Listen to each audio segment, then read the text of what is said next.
Hi friends, అందరికీ welcome to our channel. Friends, Bigg Boss రోజు రోజుకి చాలా ఇంట్రెస్టింగ్గా సంజన గారి వల్లనే అవుతుంది అని నేను అనుకుంటున్నాను.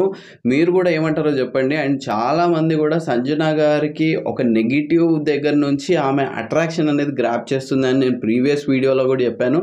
సో ఆమె మళ్ళీ అలానే కంటిన్యూ చేస్తూ ఆమె స్టాండ్ అనేది చూపిస్తుంది. అండ్ ఆమె క్లియర్గా చెప్పింది, నా గురించి ఎవరు ఏమనుకున్నా కూడా నాకేం ఫరక్ పడదు, నేను ఎట్లుండాలనుకుంటున్నానో అట్లనే ఉంటా, నేను ఏం ఫిల్టర్స్ పెట్టను, వీళ్ళలాగా నేను ఫిల్టర్స్ యూజ్ చేసే అమ్మాయిని కాదు, ఓన్లీ జెన్యూన్గా ఉంటాను అని చెప్పేసి ఆమె చెప్పడం జరిగింది.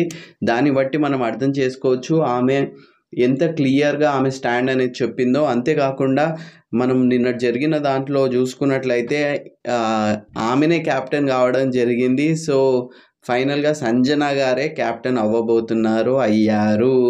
సో అందరికీ కూడా ఒక టెన్షన్ అనేది వచ్చేసింది, ఈమె క్యాప్టెన్ అయితే ఏ విధంగా ఉంటుందని. వాళ్ళ టీం అంటే రెంటర్స్లో ఉండే వాళ్ళే సంజన గారు కావద్దు అనుకున్నప్పుడు రివర్స్ ఆమెనే అయినప్పుడు ఆ విషయం ఆమెకు తెలిస్తే ఎట్లుంటుంది అనేది కూడా మనం చూడాలి.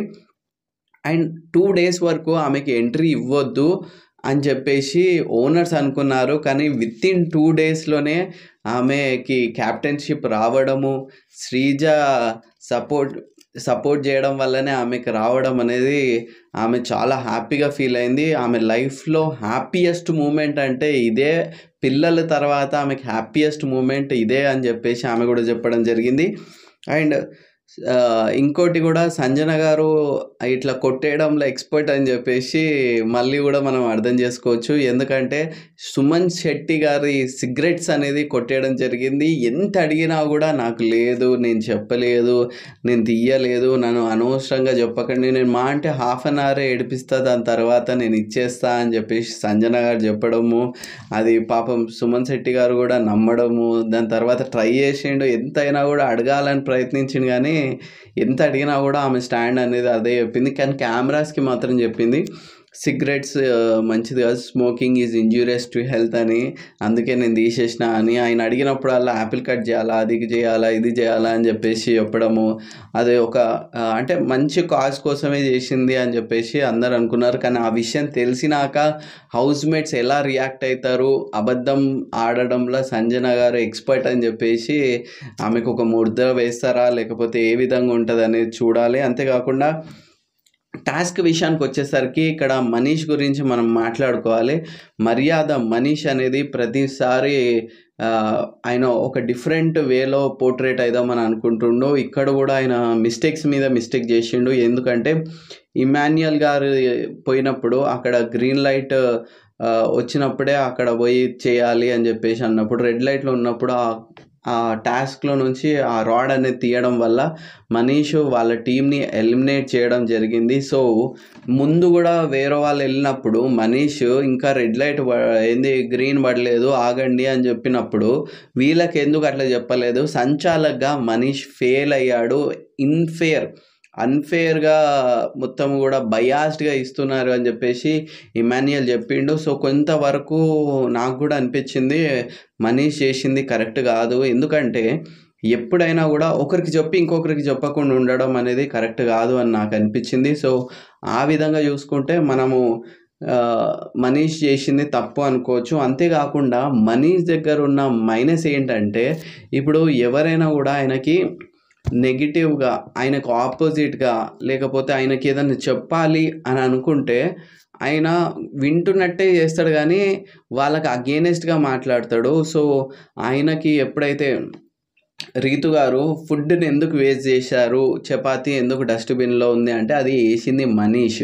సో మనీష్ దాన్ని కవరప్గా వాళ్ళు ఎందుకు వస్తున్నారు, ఇది ఎందుకు అట్లా చేస్తున్నారు, నేను ఇదంతా కూడా మీరే చేస్తున్నారు అని చెప్పేసి మన శ్రీజ అండ్ ఏంది మన ప్రియా గారి మీద ఫైర్ అవ్వడం జరిగింది. సో కంటిన్యూస్గా అట్లా ఫైర్ అవుతూ ఆయన చేసిన తప్పుల్ని కప్పిపించుకోవడానికి వేరే వాళ్ళ మీద మాట్లాడడము, అండ్ ఫుడ్ ఎందుకు వేస్ట్ చేశారు అన్నదానికి ఆయన దానికి కరెక్ట్ జస్టిఫికేషన్ ఇవ్వకుండా ఆయన రాంగ్ అవుతున్నాడు, బయట ఇట్లా ఫుడ్ వేస్ట్ చేస్తున్నారన్న పేరు ఆయనకు రావద్దు అని చెప్పేసి వీళ్ళందరితో ఆర్గ్యుమెంటు, టాకింగు, అసలు ఆయన చెప్పింది వినకుండా వీళ్ళు ఒపీనియన్ చెప్తే మాత్రం ఆయన ఒప్పుకుంటలేడు. సో, అది నేను ఇప్పటివరకు చాలా ఒప్పుకున్నాను. మీరు ఏది జెప్పినా తీసుకున్నాను. అది ఇది ఆయన తప్పుని జెప్పేటప్పుడు మాత్రము ఆయన అయితే అన్నిటిని ఎగరగొట్టేస్తాడు. సో, మళ్ళీ ఇంకోటి సంజన గారి విషయానికొచ్చేసరికి అందరూ గూడా అసలు ఇక్కడ రెంటర్స్ మాట్లాడుకున్నది అక్కడ ఓనర్స్ వరకు ఎట్లా తెలిసింది? మన దగ్గరనే ఎవరైనా చెప్తున్నారా ఇన్ఫర్మేషన్ అని జెప్పేసి ఇమాన్యుయల్ గారు అడగడం జరిగింది.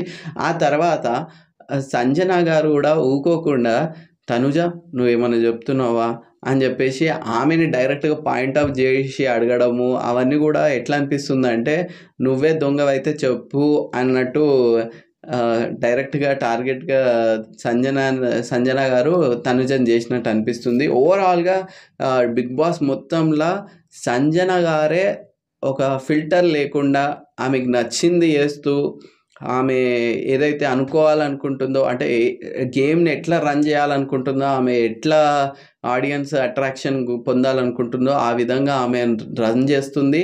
అండ్ ఆడియన్స్ గూడా కొంతవరకు ఆమెకి మిక్స్డ్ ఒపీనియన్ ఉన్నా గూడా మెల్లమెల్లగా ఆమె ఫిల్టర్ లేదు. ఆమె నచ్చింది జేస్తుంది. కొంచెం ఎంటర్‌టైన్‌మెంట్ ఇస్తుంది. అందరిని ఒక అందరూ ఒక సైడ్, ఆమె ఒక సైడుగా టార్గెటెడ్‌గా అయినా గూడా సపోర్ట్ అయితే ఉందని అనుకుంటున్నారు. అండ్ ఈసారి మన రాము రాథోడు ఓన్లీ బర్నీ గారి వెనకాలనే తిరుగుతుండు. అన్న మీరది నా ఫ్యామిలీ లేకుండా నువ్వు అవన్నీ గూడా ఒక సెంటిమెంట్ దాంట్లో రాము రాథోడు ఉన్నాడు. ఇక్కడ చాలా వీక్ పర్సన్స్ ఇప్పుడున్న దాంట్లో అయితే ఇప్పుడు ఈరోజు మట్టుకైతే ఇప్పటివరకు అయిన దానికి రాము రాథోడు చాలా వీక్ కనబడుతుండు. అండ్ సుమన్ శెట్టి వీళ్ళిద్దరూ చాలా వీక్ దాంట్లో ఉన్నారు. ఎలిమినేషన్‌లో వీళ్ళు గనక పాస్ కాకపోతే అంటే మ్యాక్సిమం వీళ్ళిద్దరే అయ్యే ఛాన్సెస్ ఎక్కువగా ఉంటుందని నేను అనుకుంటున్నాను. ఫర్దర్‌గా ఏమున్నా గూడా ఎలిమినేషన్స్‌లో. మీరేమంటారు? మీ అభిప్రాయాన్ని కామెంట్ చేయండి. మీ ఫేవరెట్ కంటెస్టెంట్ పేరు కామెంట్ చేయండి. వీడియో నచ్చినట్టయితే లైక్